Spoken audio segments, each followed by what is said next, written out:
नमस्कार। यदि किसी के भी कुंडली में केंद्र बलवान है, मतलब बली है, या फिर पंचम और नवम भाव त्रिकोण माने गए हैं केंद्र समेत, यह बली हो, या फिर केंद्र से ज्यादा बली माना गया है चतुर्थ केंद्र,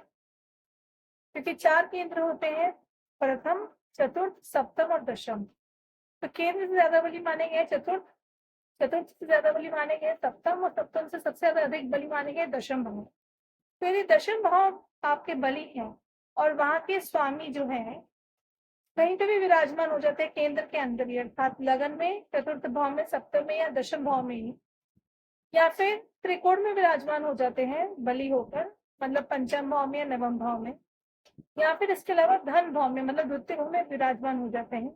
तो यह अपने आप में सिंहासन योग का निर्माण होता है। तो यह अपने आप में सिंहासन योग का निर्माण होता है। साथ ही साथ ऐसे व्यक्ति को नेम एंड फेम की प्राप्ति होती है, प्रसिद्धि, प्रॉस्पेरिटी बिल्कुल मिलती है,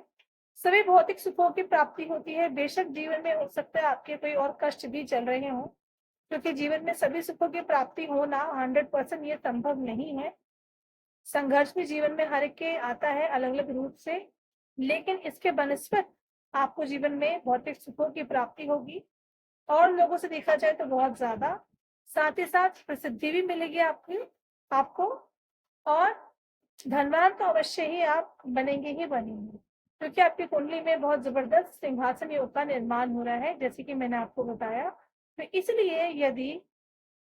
लगन बली है आपका, मतलब केंद्र में प्रथम भाव बली है, और लगन भाव के स्वामी खासकर आपके लगन चतुर्थ, सप्तम, दशम भाव में बैठे हुए हैं, या फिर पंचम और नवम भाव में बैठे, जो कि त्रिकोण माने जाते हैं,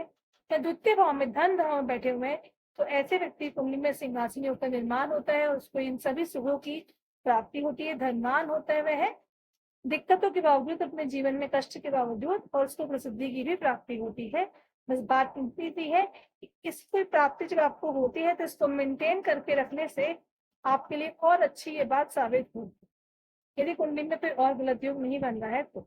नमस्कार।